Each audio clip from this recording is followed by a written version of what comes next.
my friend on here, Ken, he freaking made an interesting comment, and it was the fact of perfectionism and holding perfectionism is a sign of self-harm.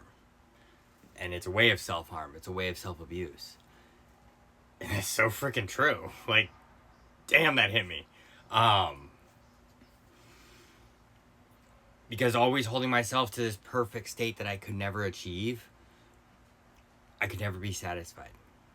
I could never be happy. I could never be grateful for where I was. Constantly having things pointed out as being less than, as not being enough, and everything, growing up that way and never feeling like everything I did was enough. Always feeling like there was something more, and always being made to feel like something could have been better, rather than just the celebration of the whole completed thing. And how that drove so much perfectionism into me. And the way I did utilize that as a way to I just beat myself up. That was the way I self-harmed. I didn't use anything to physically harm, no. I was doing it mentally the whole time. My self-harm was all mental. It was all what I said to myself. As I said before, I was my worst critic on here. Nobody can bully me as worse than I can bully myself. And that tied along with the perfectionism. I could never be good enough. I could never be at the right standard. There is no standard.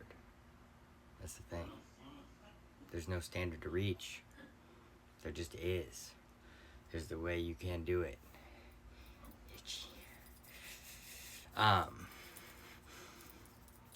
Yeah, so it's just so me holding this perfectionism just drove to my own mental distress, man. And it was a way of just beating myself up and making myself just feel less than, and holding myself to the standard that everyone always made me feel like I was, which was never true, because my worth was always inherent. I'm sovereign in myself. I am perfect in myself. I'm always striving to be better. That's what matters. So, yeah, just crazy to think how perfectionism is a way of self-harm, and how I'm glad I'm dropping those perfectionist tendencies. So, yeah, that's it.